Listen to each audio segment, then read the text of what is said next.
Okay, tonight on the A Zone, we're going to be discussing stage planning, a couple recent matches that we've shot, and an exciting event we have on the calendar coming up. So, as usual, tonight we have Coy, Matt, Calvin, and myself, and we'll just jump right into it. So, stage planning, what we mean by that specifically is choosing the best stage plan for you in particular. And that may not be the best stage plan for someone else, even shooting the same division of a similar skill level. So an example of that might be at a recent match I was shooting. Someone local to us who's a good carry optics shooter was also shooting carry optics with me on the same squad.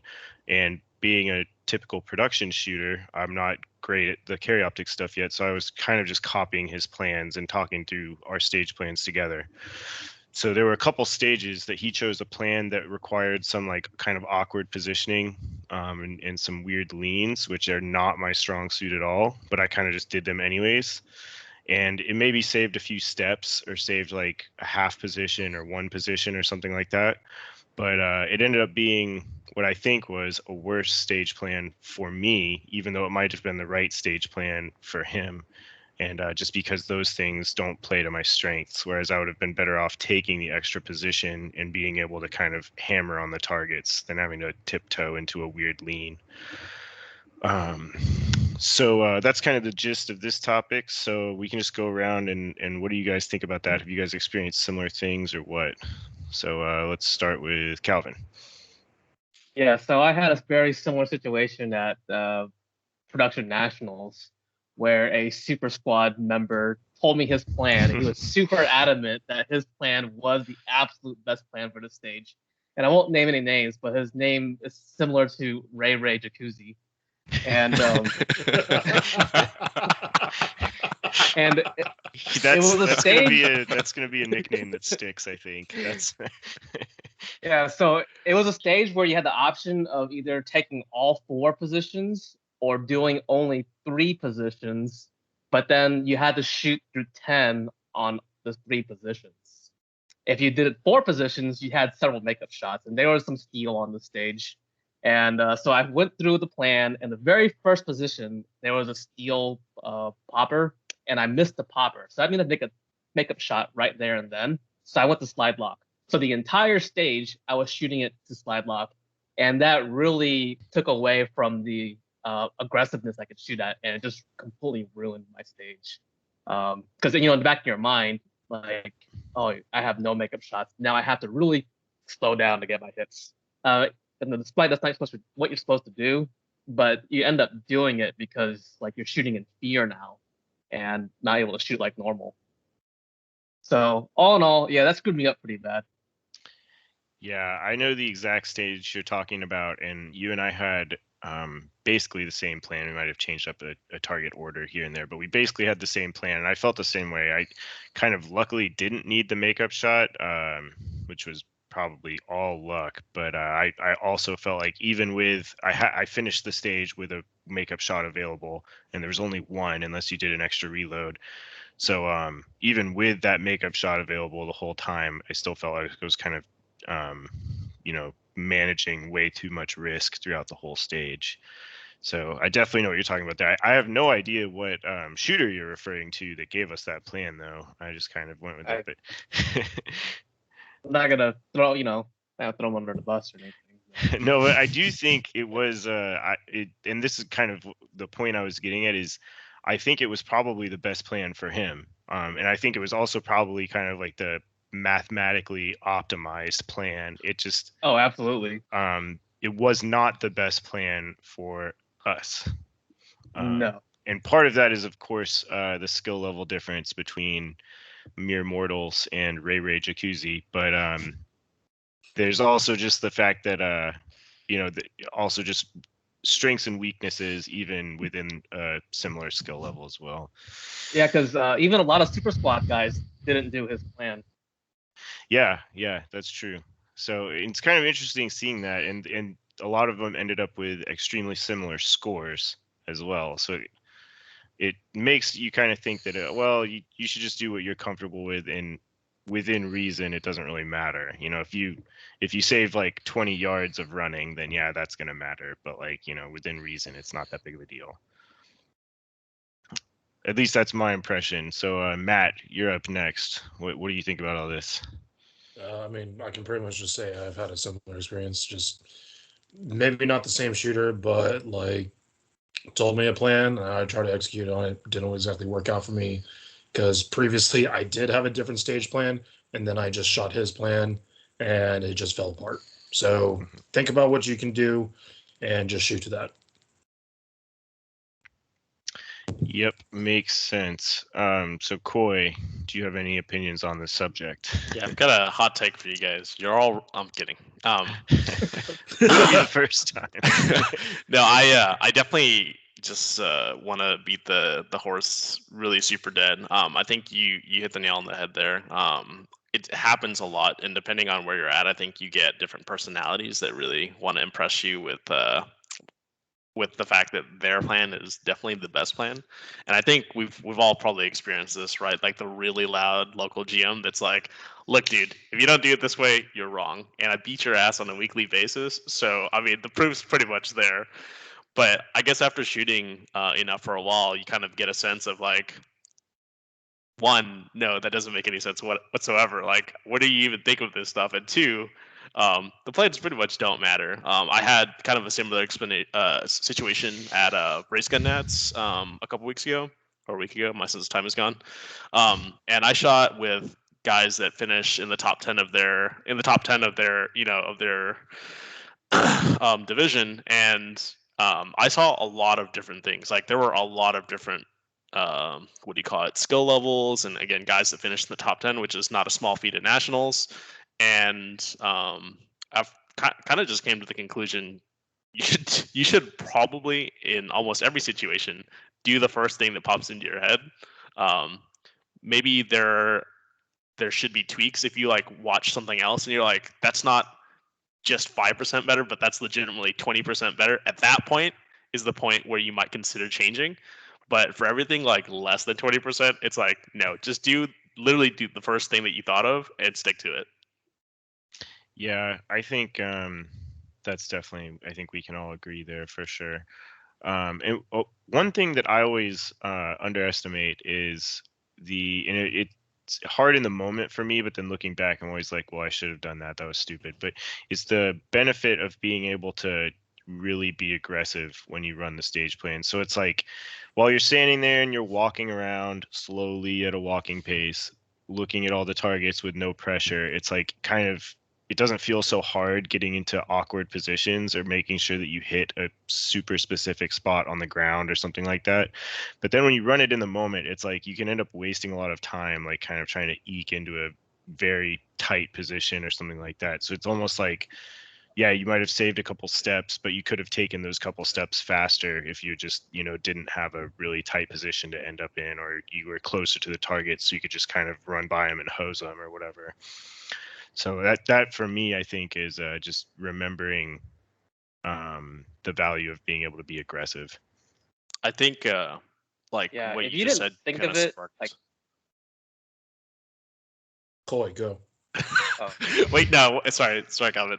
Wait, either. what you just said, Connor, sparked kind of in me a thought like the less like locating of like specific things, the less like active engagement that you have to do as part of like shooting. Like, what do you shoot for? Maybe like 10 to 20 seconds max. The less like active activities that you have to participate in outside of like holding onto the gun and hitting the what do you call it, the autopilot. Kind of the better things end up being. And I've found that like in almost every single situation, it's like you mentioned, like someone's like, oh yeah, I'm gonna take this hellacious lean, or I'm gonna hit this sliver of a presentation.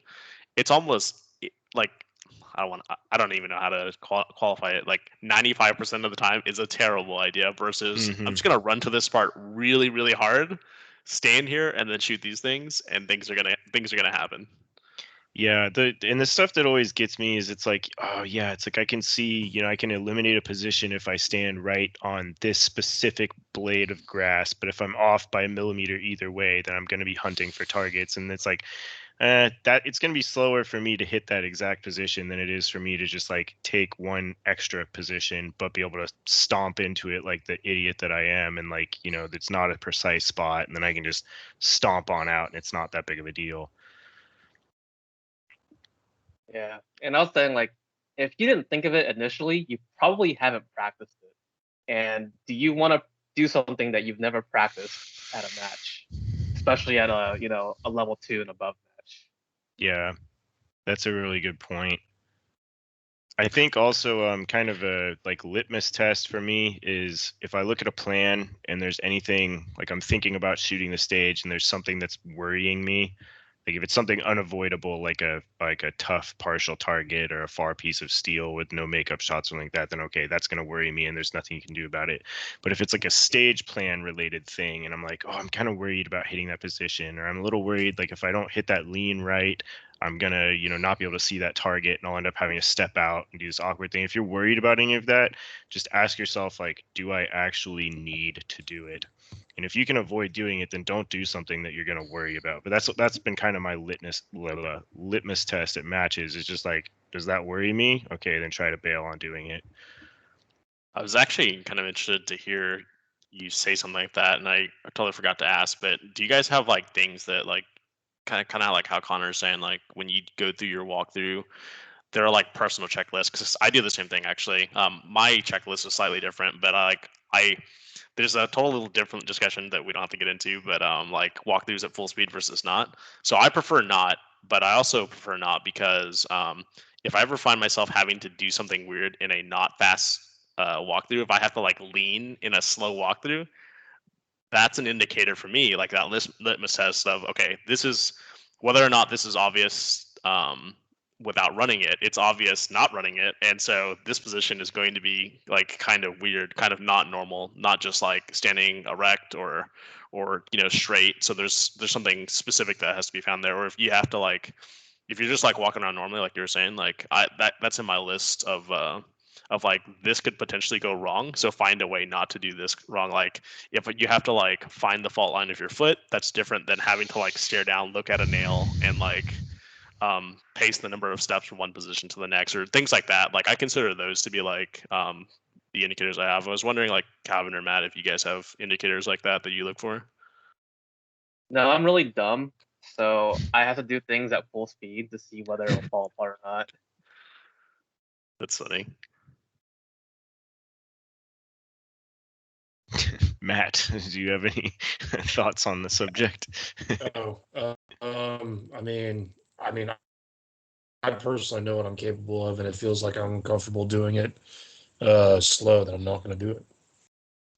Yeah, I don't really do full speed walkthrough. Well, I definitely don't do full speed walkthroughs. There'll maybe be something that I try to do like medium speed, like faster than just walking, just to see how it feels. But I don't really find myself ever like running as hard as I do during the stage. That's I don't know interesting if that you that's guys good or don't do that. bad. Yeah, maybe should give it a try. I don't have a good reason for not doing it. I don't know. You got to pick on Calvin. Calvin's doubting himself now. If you do full speed walkthroughs, you're bad and you should feel bad. Yeah, Okay. you used up a little bit of your energy before the stage. You have to save I'm it not for saying the do stage. full speed walkthroughs all the time. I mean, you should obviously do them slow and then like figure out what you want to do first. But one thing I learned from another super squad level shooter and also multi-time like champion, national and world champion. His name rhymes with Ken Toger, and and he said that why would you want to run full speed for the first time when it's your actual stage run? Yeah, that makes sense too. So that's kind of what I took. I don't know I don't if want my someone first reputable was saying that, then I could probably believe it. But I don't know who this Ken guy is, so I'm just gonna blow that off. But but no, that's actually, you bring up a really good point. So maybe the three of us that don't do it should try it a little bit more. Or I know I probably will at least. Guys, I know Just you don't know try how an fat I am. NCA. I know you guys know how fat I am. We're not doing any of these full speed walkthrough, boys. Yeah, that's kind of what I was thinking from. I was like, man, it's probably beneficial, but I just don't want to. I mean, hey, Coy, fat on your body is fat you can expend, right? Oof, I don't know about that. I'm not talking about doing full speed walkthroughs. I'm talking about doing the actual stage run. Exactly. Okay, I'm with it now. Yeah. Okay, so does anyone have any other kind of personal stage planning related ideas they want to toss out, or have we pretty much done this topic? The only thing Coy, if that you I wanna want to, go. yeah, the only thing I want to mention, if any noobs somehow do listen to this, which good for you if you're looking for random info from random people. The thing that I wish I had started doing at the very beginning was locating targets first. So it's like really weird, and when other people don't do it, you feel kind of weird doing it. But I'll literally walk along the outside of every stage and make sure I count all the targets. As it turns out, it may not be required, but I've literally never forgotten a target ever since I started doing that. So Yeah, that's I have on a few rare occasions, and it's always like the worst thing ever, and it's always because I neglected to remember to count targets. It's like if you don't count the targets, it won't bite you in the butt every time, but eventually it's going to bite you in the butt. That's But also yeah, happened to me at Nets. that's a good point. I think also like you see the people walk up to a stage that they've never seen before, and they go to the start position and are immediately like literally doing a walkthrough, like air gunning through the stage, and I'm like, have you guys already looked at this one? I'm like, how do you even know where to go? Like, are you just walking in the direction you think or something? Like, I don't know. So I think like to your point, it's like when you just approach a stage and just kind of figure out where everything is and maybe like approximately where you might want to engage targets from before you start thinking like, well, first I'm going to draw and then I'm going to go this way. It's like you don't like pigeonhole yourself yet into that's actually thinking that way. my process that you just described there. So I do it a bit in reverse, I guess. Like find all the targets, then you know like about where each are, because you can obviously from each target see where it can be shot from. Mm-hmm. Then it's really easy to just say, okay, this is a 2, 3, 4, 5 position stage, or here's 3 in blending, or whatever it happens to be. And then you just get a general stage plan, and literally the first one that I come up with is the one I'm going to shoot most of the time. Yeah, and I think that's a good way to do. Like, I think if you aren't super experienced, it seems like you're working backwards, doing what you just described. But in reality, I think working backwards is the people that walk up to the stage and just like have never seen it before and immediately start walking it as if they know where they're going or something. It's like well, at least for me, I have never had good experience doing anything like that. So, but alrighty. Did anybody anything else related to stage planning we want to go over? I got one thing, and Yeah. take it with a grain of salt because I'm mildly inebriated right now. Dang it, Matt. It's a family show. Anyway, talking to other people about stage plans. So, some of us do like to discuss stage plans and what we want to do. Some of us don't. I'm one of those people that don't, only because like it ends up locking me into that stage plan and it kind of like self-centered expectation that's like, oh crap, now I have to actually execute on this. And then let's just say I run it first and then everyone else is watching. I mess something up and then everyone goes like, yeah, I ain't doing that. And they just do something else. So like think about who you're okay to talk to. Like if you're talking about, all right, I'm engaging this target from here. What about you? It's like, oh, I'm going to take it over there on that corner. It's like, okay, fine. At least we get to see what the time difference is on there. So what about you guys? Talking or no talking? I like talking about it personally. I just need to make sure that I don't like blindly follow someone better than me like an idiot. Like in the case of that recent local match, one of the strong carry optic shooters locally, it was the right plan for him. And it wasn't for me, but because he was probably like the guy to be at that match, I was like, okay, let's go. So I should have just been like, I would like to know so that I can see like, oh wow, you can see that target from here, or little things like that. But I need to be more disciplined to not just like steal their stage plan every single time. The way I look at this is this is a competition. I'm not helping anyone else. I think people have said that unironically, Calvin. Calvin just gives out bad stage plans to anyone who asks. Maybe that's something you should Eliminating do. competition, dude. just tell people bad stage plans, like I'm gonna go here and I'm gonna do this, but nothing obvious, like oh, I'm gonna do a standing reload, but just like some really fucked up plan, like oh yeah, Hilarious. this 25-yard partial for sure, I'm gonna back out and Take it on the see move. position. Yeah. Exactly. just like, and then when they're like, wow, that's kind of hard, dude, it's like, well, I've been practicing, and honestly, you should be too. Just start really hitting them with the facts. Just like, no, bro, you can do it. You got this. Yeah, man, I'm definitely in the no talk gang now. It's actually interesting. So I've had a chance to shoot a lot more majors this year, or at least bigger ones, than I have in any previous years. And I was super lucky. Got a chance to shoot with how do we play this game now? Cisgen Krailer. Is that how we play the game? Sure. The worst one yet, but I like it. This is a good game. Sailor Boy. So,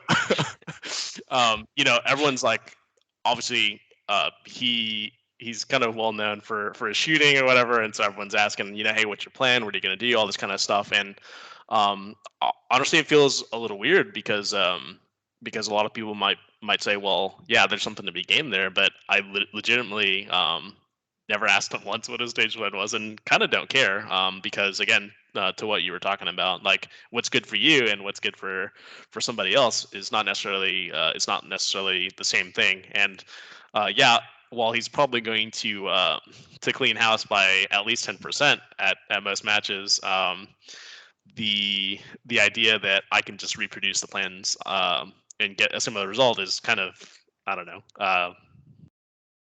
probably not going to happen. And it's not because of stage planning. I think I've had a handful of times. So you guys know Dazi, but to everyone doesn't know, there's a Chinese guy that shoots at our club. He's a local GM, and he also just finished second at Carry Optics National. So he seems to know how to shoot a Carry Optics pistol occasionally. Yeah, if you don't know who Dazi is, then you should definitely go check him out. But I've had a couple of experiences, and they always, you get that feeling. It's like, oh god, like that felt really nice. I've shot a couple of stages, and I don't talk to him, and I never ask him what his stage plans are. But I'll shoot a stage, and he'll make one of those remarks in that Gazi way that he does. And he'll be like, hey, that was actually a really decent plan. I wish I thought of that. And you're like, I shot it like shit, but the plan was awesome. And when someone who's like much better than you is like, oh yeah, that's actually definitely the best plan possible, and it was like radically different than what everyone else came up with. It's, I don't know, it's a sign that you're probably doing okay, and keeping it simple is probably a good thing in most scenarios. But depending on the match that you're at, you could get a stage that the simple solutions kind of vary in meaningful ways, more than like left to right, but like I mean, hard to get into not visually, but you should just do what feels about right for you. That's where I'm at with that. Yeah, I agree. That definitely is true. Kind of along the lines of talking to other people and having people comment on your stage plans. Definitely not going to name names, but if you're one of those people that sees someone else's stage plan and then goes and tells them why you think it's retarded, first of all, that's not cool, man. And even if it actually is retarded, like some of us like living in blissful ignorance, and then just keep in mind that it may not be as retarded as you think it is. And also, if you hear someone say that about your stage plan, don't just immediately assume they're right. Because I've had people say stuff like that about the most minor things. They're like, oh, well, if you go left to right instead of right to left, you can fall out of position over here or something. And it's like, well, yeah, but that's not really that big of a deal. It's just little stuff like that. So just to reinforce what you guys have already said, don't necessarily listen to other people, even if they're really good. All right. Has this topic been beaten to death, I think?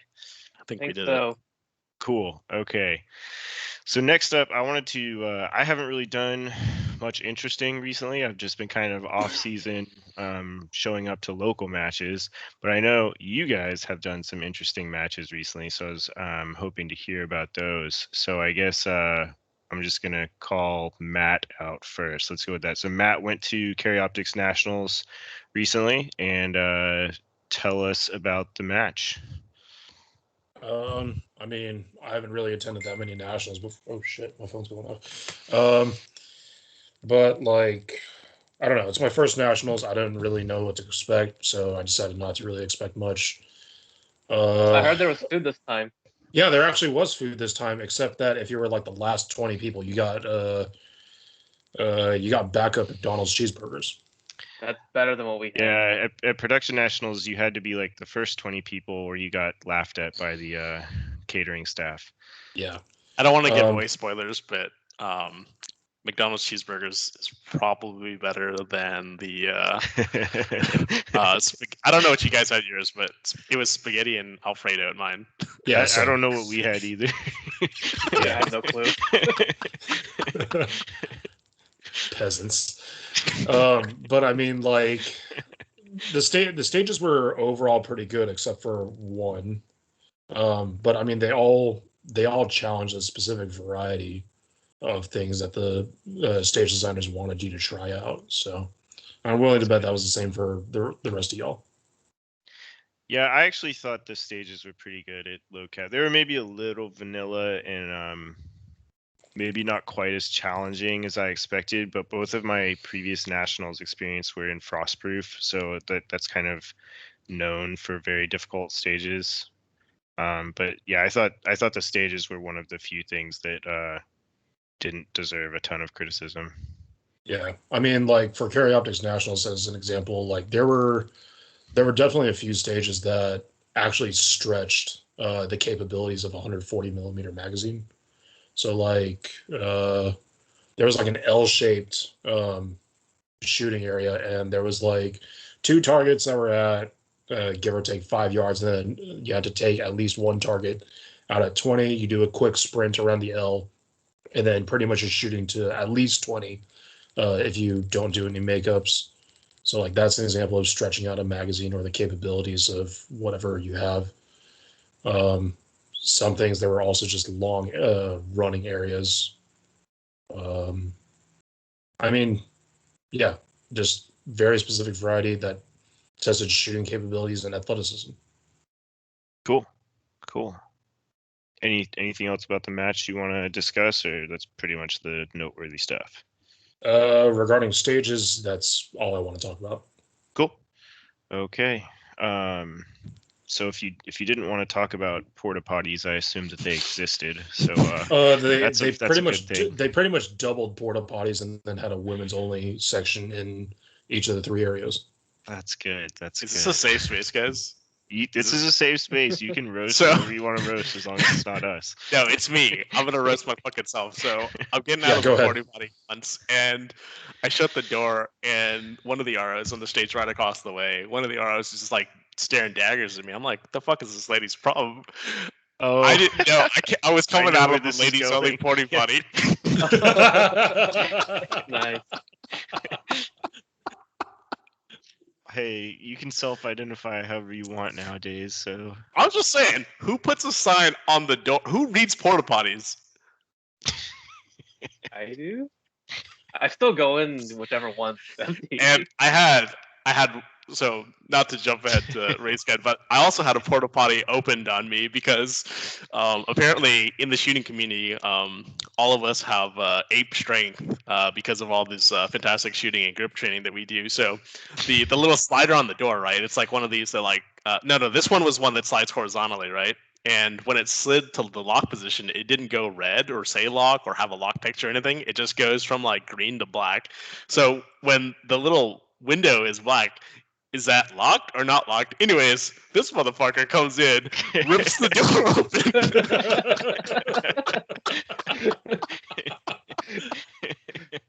Oh, and he's like, "Oh my bad, dude." And all I could think, literally, at the moment, is like, "No, man, it's cool. We're in Alabama." just prop the door open, right? Jeez, that's yeah. Wow. Well, from what I've been told, you could have avoided that if you had just only used the bathrooms at your hotel, like a good USPSA member. So next time, maybe think about that before you use a porta potty.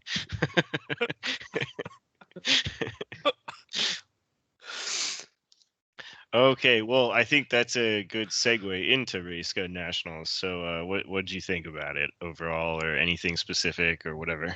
So I got a chance to watch a lot of the Chaoptic stages because I think the matches run like the weekend after.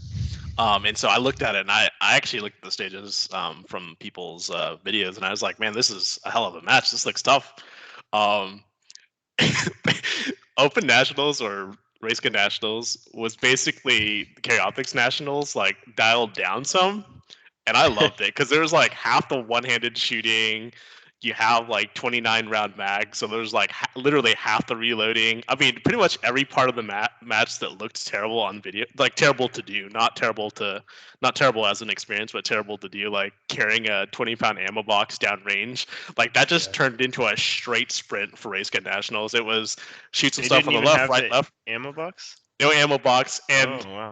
and at the end they just made them popper activators. So, I mean, the stage was basically shoot 2 targets, go on a dead sprint, shoot 2 more targets, dead sprint, 2 more targets, dead sprint, 2 more targets, and then into some the same end sequence as Chaoptics Nationals. And I was thinking, man, all of that would have sucked if you had to like do it holding a 20-pound ammo box one-handed.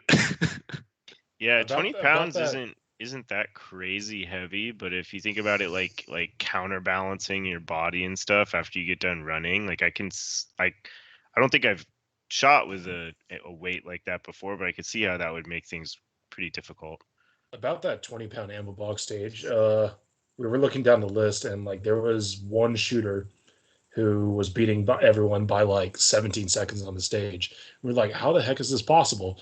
And then we later on discovered that he just dropped the ammo box at the very start and then just ran all the way down after shooting the arrays of targets, and then foot activated the stomp pad instead of with the ammo can that's required, and then took 2 procedural penalties on both swingers. So did that pay off for him? no, it didn't. It dropped into like middle. Oh. So like if give or take like one of the super squad guys was running it in like 28 seconds, he was like 17 or something like that. All because he just dropped a 20-pound ammo box. Said, screw it, I ain't doing this. Jeez. Well, cool. Let's just say there was like a lot the of match was okay. Optics. Yeah, it was good. I thought it was really like well, what's the word, like choreographed is not like the right word, but it was like well organized. Everything ran smoothly. Orchestrated. That's the word. If there was one gripe, and this is like as a like disgraced MD of, no, I'm just kidding. I just moved cities, so that's the story I'm going with. Disgraced MD. I moved after everyone told me they hated my stages. No, I'm kidding. Is that not what happened? True. There was not one time that it happened, but 3 times that it happened. It's like we're at the Nationals and you put 2 stages on a bay. Yeah. I don't know why they think this is a great idea, but to like split the squad up into 2 and then shoot them as 2 individual squads, like back to back, and then reset them together. I don't know who thought that was a great idea, but that was probably the dumbest thing I'd ever seen. I actually got to shoot my first stage on a setting sun. It wasn't as bad as whoever shot that Chaoptics video of them shooting at night. But the sun was definitely setting, and I had that as my last stage, and I could definitely see how and why you would get stuck there.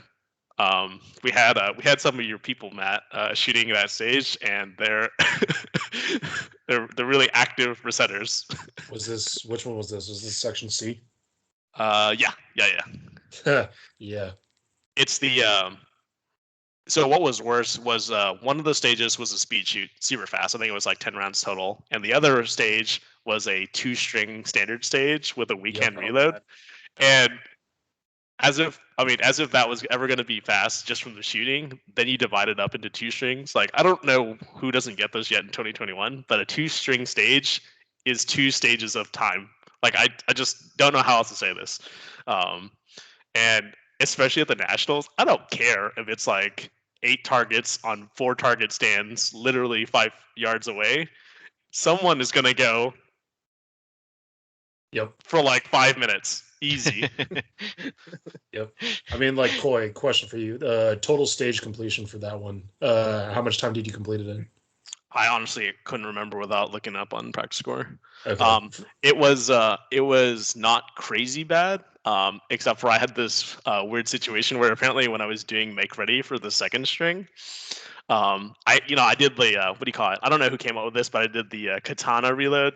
Where you kind of like reverse your hand and slap it in the gun like this. Super easy to do with the magwell, and and requires no practice whatsoever. And I'm not saying that's sarcastic. It literally requires no practice whatsoever when you have like open magwells. But when you only practice it with it on your actual front mag pouch, it has to be in that front mag pouch. So when you make ready, you have to move all your shit over. On the second string, if you don't do that, it's going to be embarrassing. And it was embarrassing because like any good competent shooter, do you look down at your mag pouch to grab the mag? No, you index it by feel. So I don't move my mag. I reach down and I'm like, yup, that's an empty mag pouch. Yeah. That's funny.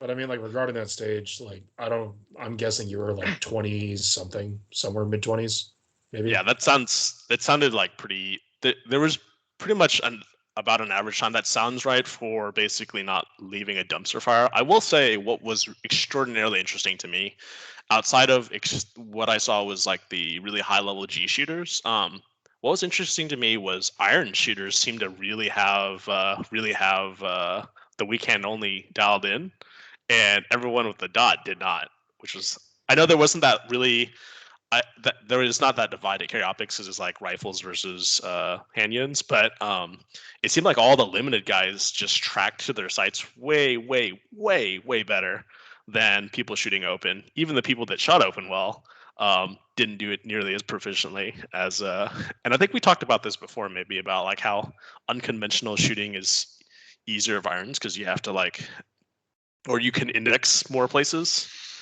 But I guess that was something interesting that I noticed. Yeah, that is interesting. It's cool. Yeah. I mean, like, the thing that I was going on about was, so like, Koi, you were talking about how 2-string stages are, like, they are a field course of time, basically, right? So, like, I completed in 29 seconds. It's like, dude, this could have been like 32 round stage, and it would have been all reset in about the same amount of time. Right. And then you have to now you're doing it with half the squad. Mhm. And now you're doing it half the squad on reset, and the whole time on all 3 of the times that this happened, but this was the worst one. People are like, "Am I in line for this stage or in line for the other stage?" Like, I don't know. Yeah, because it was whoever was first in line starts on one stage, and then whoever was third in line starts on the other one, and then it just turns into this trail. So it was that, and then on one of the versions of that, somebody was like, "All right, the 7th person in your squad is going to go over to," and we're like, "Who's 7th in the squad?" And never mind that. Like, wait until reshoots happen on those. Oh yeah, that got annoying. Yeah, running on those bays is pretty horrible. And I think it's kind of pointless for me to say this because literally everyone on every podcast has already said this, but that range is just not adequate for nationals, basically entirely because of the number of available bays. So it's just like having all of those doubled up bays is terrible. And I go there again next year. Yeah, and they instead of like finding more bays or doing some actual solution, they just decrease the number of stages. Is that what happened? Yeah, I did notice that there seemed to be less stages. Carry Optics had 18 stages. Each section had at least one doubled up bay. Well, next year, Carry Optics I think only has 16 stages or 17, or that's at It least has it'll have 17, 18. Yeah, so that's pretty on the low end for a national match. So yeah, I mean, like, what, everything that was at Universal is approximately 20, 22. I think we did 21. Yeah, so. But it was well, this is off topic. The schedule for next year is odd, but whatever. It's definitely something we're not used to for anyone that's not carry optics nats. Yeah. I think Well, I guess maybe except if you're single stack L10 revolver. my hot take on it was it's designed for guys like me to show guys like you, Calvin and Connor, I'm pointing to on my screen, the error of your ways and that you should just get into open. Oh God. So what I'm I referring already to, hate everything to do with equipment already. I don't So- want to deal with more equipment. for anyone that hasn't seen the schedule, what I'm referring to is Carry Optics somehow got its own nationals, and everyone else that matters has to share, and then everyone else that doesn't matter also got their own. So I thought it was really interesting because you got like limited and PCC or is it PCC? I don't know. But It's open, Yeah, PCC, PCC 's limited, and production. So they so threw production in there, which is kind of. Anyways, go ahead. that seemed Corey. like the weird thing to me. No, I mean that's exactly it. So it's like you've got guys here running 30 round big sticks with comps and dots on the same stages as guys shooting 10 plus 10 round 1. mags. Yeah, it's also just mixing PCC. Like you have both ends of the spectrum there. You have like literal rifles and then like the most pedestrian guns in the sport. So it's like somebody's getting shafted with those stage designs. It's like if they make the stages interesting for PCC, they're going to be horrible for production, maybe tolerable for open, but like they're going to be like impossibly difficult for production. And then For if production, I'm just waiting for someone to take a Glock 26 to a 40-yard open paper. hey, That should be interesting. Or like But, a mini popper. yeah, anyways, we're kind of going down the rabbit hole there, but I agree. I thought the schedule was kind of odd, and not necessarily opposed to like sharing the nationals in and of itself. Yeah, actually, I don't know if I minded the production and open and what is it, limited and PCC, that match. I feel like Carry Optics kind of got screwed with the shorter match, and they have to go back to CMP. So I don't know. And it's We'll the see same how it price, goes, I if I guess. remember. That's Yeah. what they get for shooting carry optics. Yeah. This is the revival of production. No, just kidding. Sadly. Yeah, revive production by putting PCC and production together in the same match. Yeah, I mean, You can make everyone happy. Just keep all the targets at like a medium distance. God forbid they make reasonable stages. Hey man, that's But- your comments, not mine. So so it's funny you say that. I was thinking about this just because I guess because I was backed up on that 2-stage single bay stage. I was thinking, just had a random thought of the match. I was like actually thinking, which 2-stage single bay? I mean, the one that was really God bad dang in it. Zone 3. But the thought I had actually similar to what you were just saying was actually this match would not be terrible for low cap. This match. You mean the one you shot? Yeah, the one I shot the was past to nationals. yeah, exactly. Was not crazy, and I don't have like any nationals to compare to this dude. This is my first one ever. But I looked at it and I was like, objectively, there's really nothing to complain about. If you're like the list making type, you're like, here's all the things that should be tested at the national scale. It's like, yep. You just like, keep going down the list. You're like, did it do these things? It's like all yes, all around, right? Mine is running one-handed with an ammo box for like 30 yards. We did not have that, so Yeah, I thought low cap was pretty good in that regard too. The only thing I'm probably forgetting other things, but the only thing that came to mind from the match that they didn't test was I don't think there were any positions that required you to like kneel or go prone or anything, and that was probably because we shared the match with single stack and Revo. So, but I'm not necessarily complaining. I'm not really crazy about going into those positions either. But it did seem like a little bit of an omission. There was you're a gonna make decent number Calvin of go hard on wins. his. Yeah, you're gonna make Calvin go on his bring back practical shooting rant. He'll repost like retro USPSA where they're like scaling walls and Dude, Jumping that's out of cars. pretty cool actually. Yeah, I don't know if I would want it. I don't know if I want that, but I do think it's cool. Have to try it before I decide. Hey, that's what we should do. Let's put on a OG practical shooting match That'd where be you have to cool, like climb actually. ladders and stuff. It's like you better Wait. have a retention holster because you're probably going inverted. Isn't that basically the tactical games, but with like more shooting? Do they actually do any shooting at tactical games? I just didn't I think they notice just it. carry their rifles Yeah, around. I thought that was just a CrossFit event. But okay, that was a good discussion. I think interrupt me if I'm wrong, but it sounds like we've covered both the recent nationals pretty well. So Calvin, I know you shot some really interesting matches recently that were not USPSA. So tell us about those.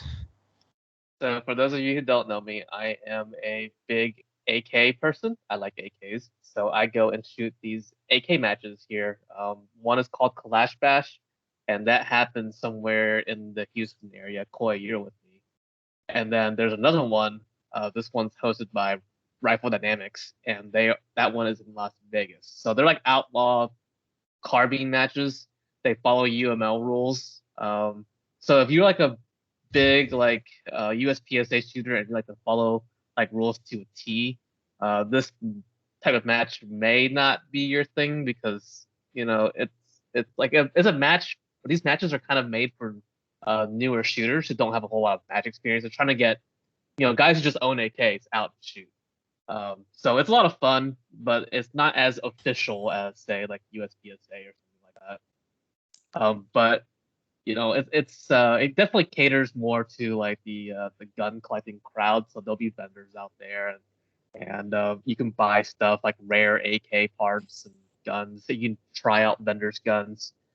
So I got to shoot like random things that you normally wouldn't get to, like the IWI Negev, which is their belt-fed machine gun.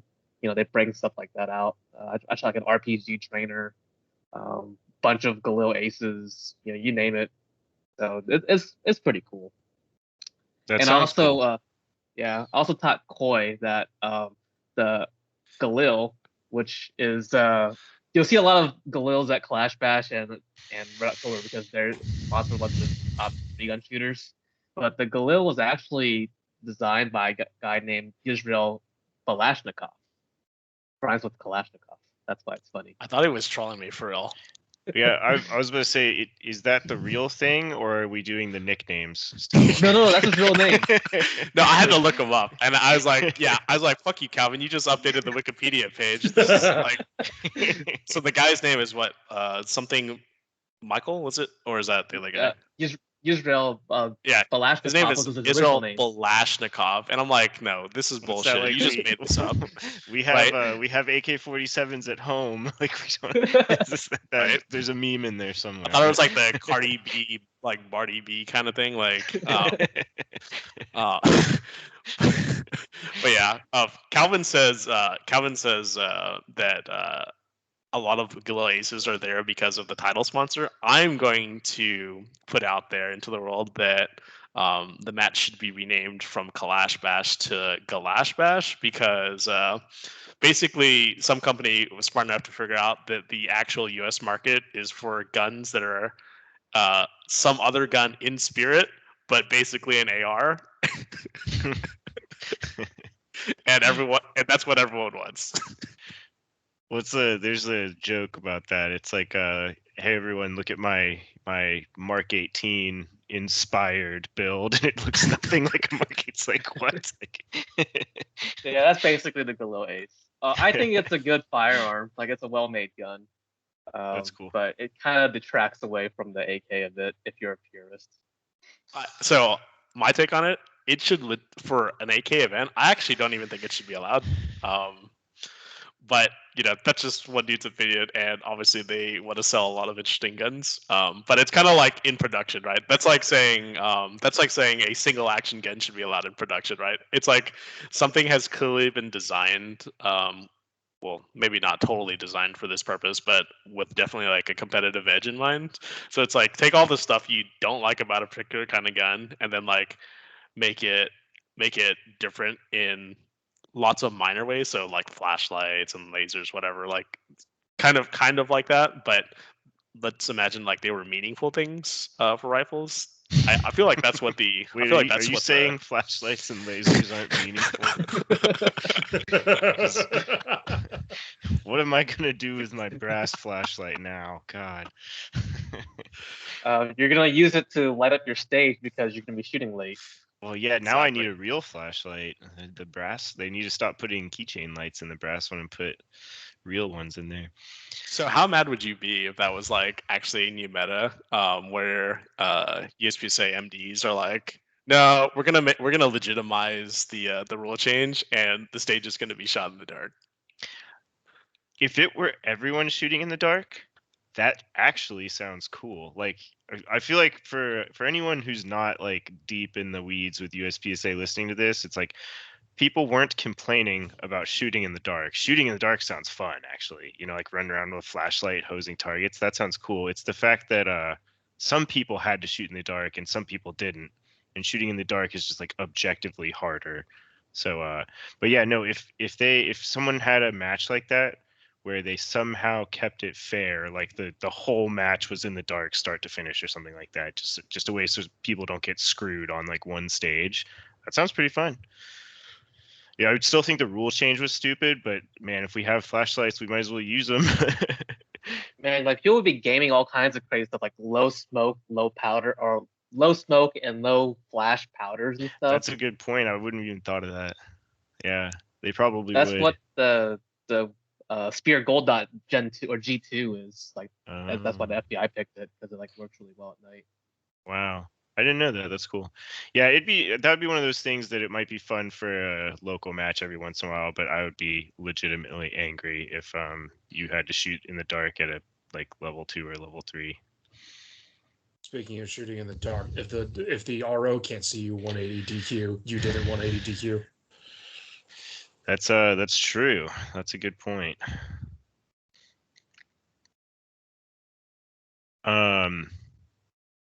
Well, cool. So, anything else on those AK matches?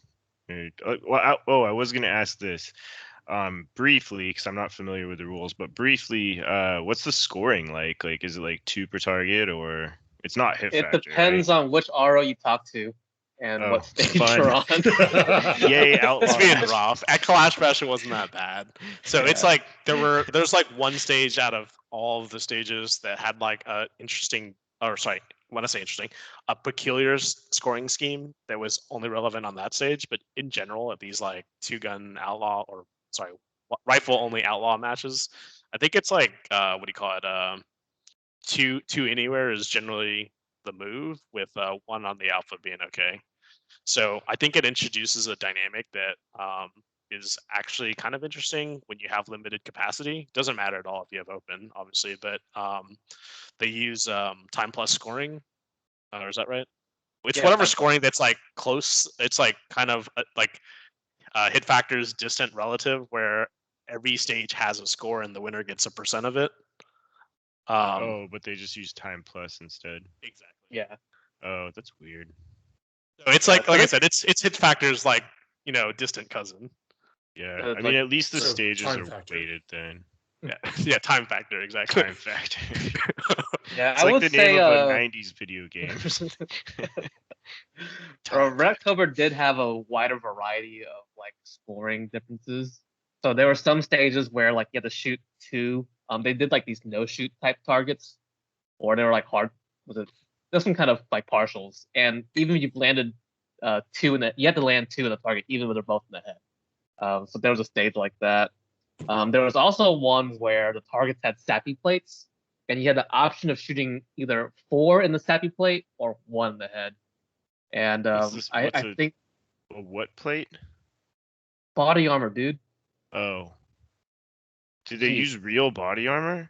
No, it's just a black I was like, that out. sounds expensive. Okay, I'm Yeah, it's just sorry. a black outline of a like what a plate would look like on a target. I don't even know what shape they are. I assume it's a rectangular-ish, but anyway, that's beside the point. But well, Yeah, that's so kind of interesting.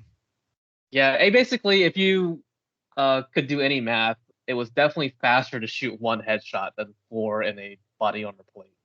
Okay. For all these targets. So I don't know if that really made people really think about which way to go. Yeah, that's interesting. Well, cool. Um, all right. So, unless you guys have any other recent match stuff to talk about, I think we can move on to our final topic. And it's something that Calvin and I have been kind of working on together very recently. And if you follow either of us on any sort of social media, you might have already seen this, but we're planning a kind of beginner match. And it's local in the DFW area, well, local to us, I should say. And the idea is it'll be a super low pressure kind of baby steps intro to a competitive shooting match for people that are reasonably experienced, kind of like running and gunning, but haven't actually competed before. So, yeah, do you have any other things to say about it before we keep going with it, Kelvin? Or did I give a pretty good summary? That's pretty much it. It's like a safe space for people who want to run and gun more like an official, capacity instead of just, out by themselves on Joe Bob's ranch. Yep. Yeah, and so I know I think I saw you've gotten a couple questions like this where people have seemed to be under the impression that it's a class. And so just to clarify that for anyone that hasn't already heard, we're planning on running it like a match. Like it's going to be run identically to a like USPSA match if you went and shot one as far as like the general high level procedures go. But we will be, like I said, kind of baby steps, making sure everyone knows exactly what to do, helping people get kind of the process and match flow down. And then I think Getting used to the safety rules. yeah, the safety rules is a big one, obviously.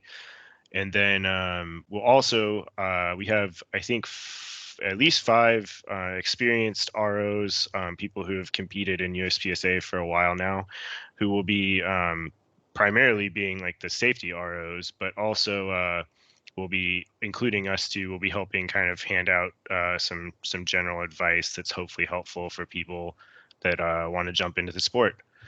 So So we're basically going to give out stage plans, but in the very beginning of the show, we said don't follow anyone else's stage. Yeah. So just tune out whatever we say. No. But yeah, I think that's kind of a funny point.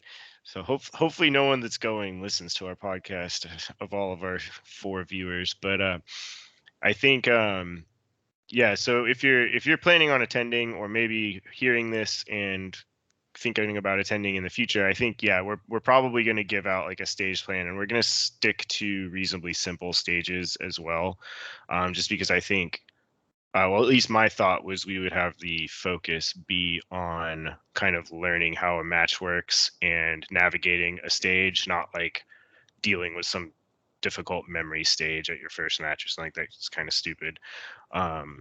So hopefully it'll be a good experience. We have 2 squads of 10 shooters, not including our 5 ROs. So it should be a manageable size, and we should hopefully get to have everyone get some good first match experience in. That sounds awesome. This is like, I mean, not to what do you call it? Just give like meaningless praise. This is actually like good stuff. Like there needs to be more of this kind of thing. I've seen it like in a couple of area where people have done basically like intro to USPSA type matches, and if there were any activity that I think like the organization at large should be doing, this is basically it. Because I mean, I don't know about you guys, but when I first came to the sport, it was I'll be honest, it was a bit intimidating because you go out there, and if you don't watch like, so sorry in advance to all you D class people. When you're not just seeing a bunch of like D class people shoot, and you see like a bunch of GMs shredding it, you're like, yeah, this is not for me, boys. Like this is kind of like you go to, I'm trying to make like a relatable example. You go to like a karate thing and you see like some like ultra ninja black belt like just like ripping people's heads off. You're like, yeah, I want to do that. No, you don't want to do that. You don't want to get your head ripped off. Yeah, and thank you, by the way. And I think hopefully it will be a good experience for everyone that that attends. And that was pretty much our idea. Was I think it can be intimidating. I remember my first match, and I remember being like, I like kind of researched it a lot beforehand, just so I was like, I would feel more comfortable if I at least knew what I was getting into.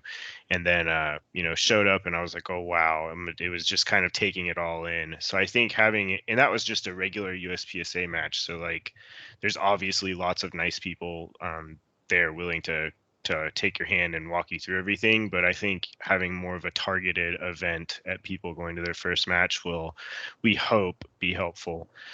And it should, and I think one of the things I had in mind was you hear a lot of people say like, oh, grow the sport, grow the sport. Everybody wants to grow the sport. And it seems like that's just assumed that we should grow the sport. Well, I think from my perspective, I'm like, yeah, I think we should grow the sport, but I kind of have in my head that this event will be kind of like a quality over quantity way of growing the sport. So we can show people what it's all about. Hopefully they have a lot of fun and recognize the like athletic and competitive and skill value of doing it. And then also hopefully we can well, yeah, what I would like to see is more people do it, but people that don't want it to be like a just this is what I do to get out of the house on Saturdays. I would rather it be people who want to be competitors, and whatever like skill level they may be at and however they progress through the ranks is kind of beside the point. It's just like having that kind of like competitor attitude towards the game. I think like the whole quality of participant rather than just sheer number of warm bodies that show up. Speaking of warm bodies, make sure you dress warm. Oh yeah, if you're going, it's probably gonna be a little chilly. We don't Check know the the weather. weather yet. It could be like 70 degrees. When is Oh, yeah, this? it is Texas. It's in December. December 5th. It's in December 5th? That's true, It's yeah. going to be 90, boys. It may be. But yeah, so and I think I'll shut up here in a second in case Calvin wants or anybody else wants to say anything about it. But I think also if you guys are signed up and you have any questions, then definitely reach out to us. We're more than happy to help. Or if you're not signed up and maybe think it would be fun, also feel free to reach out to us. I think we're hoping that it's a success. This is our first one, but assuming it's a success, I think I have no idea how often, but we don't want it to be a one-time thing. And if this sounds like a good idea to you and you're in a different area and you are already a USPSA shooter and might want to set this up, we kind of over the past couple weeks have stumbled our way through setting up like the practice score and stuff. So it was kind of a pain. So if you're also need help with practice score, we kind of just stumbled through it. So we might be useful resources as well. Yeah, and I think eventually this could grow into something more.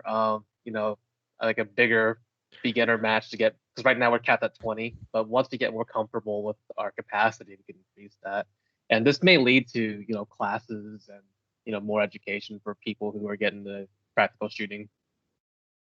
Nice. For the And- people in back, you said this is definitely a class, right?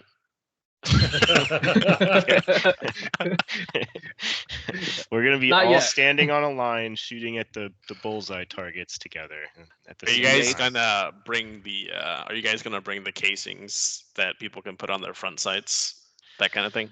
Yes, yeah, those will be mandatory actually, yeah. No, for anyone not aware, it will be basically a USPSA light match. We've dumbed down all the rules just for the sake of taking the focus off the rules and more on just like playing the game in a loosely Shooting. yeah, exactly.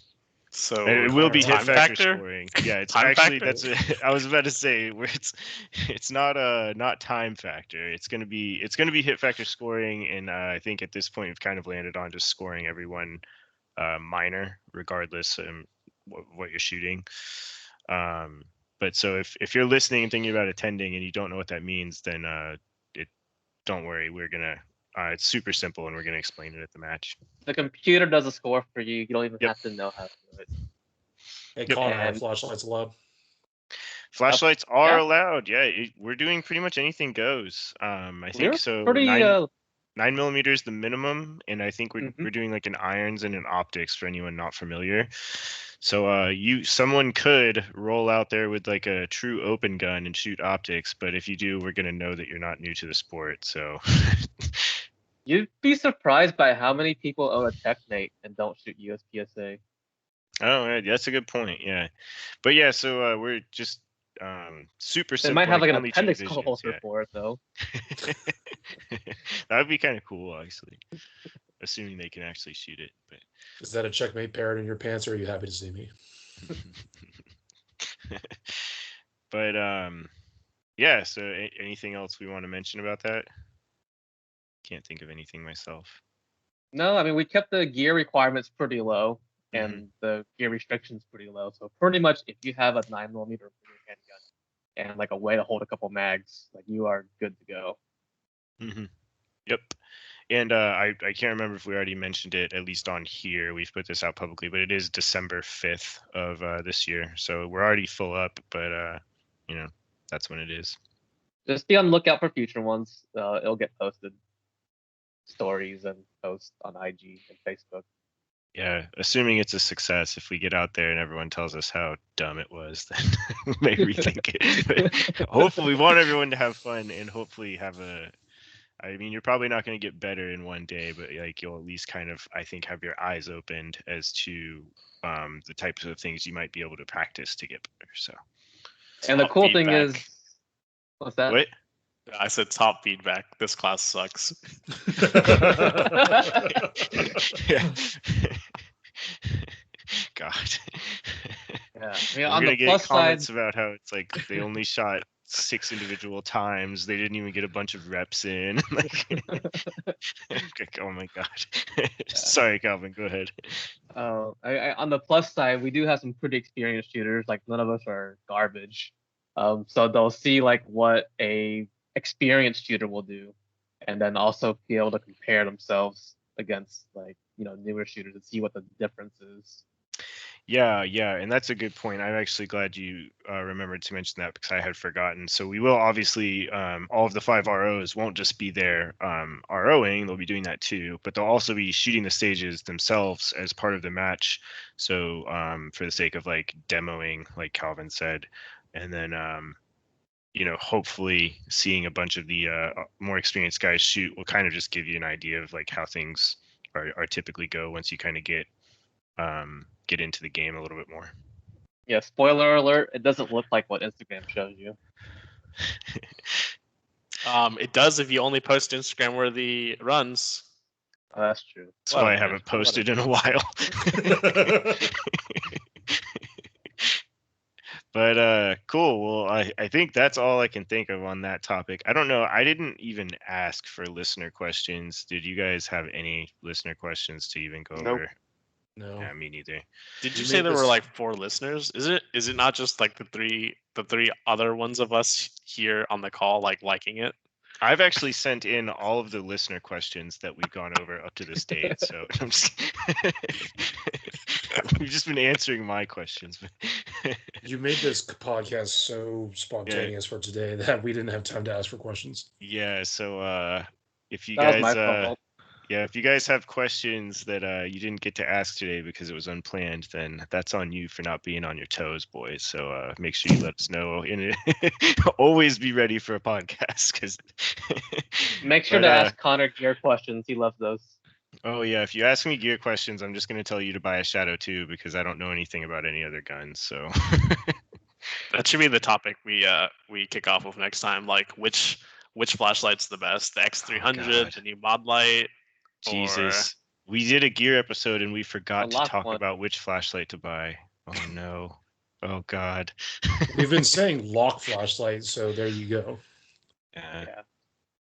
Okay, well, I think we can make fun of the flashlight rule for a long time, but we probably have to draw a line somewhere. But all right, I don't have anything else. If any of y'all have anything else, then interrupt me. But if not, thank you guys for listening, and thank the 3 of you for coming on. And we'll try to make an episode sometime in the next 1 to 7 years. So catch you next time. Yay!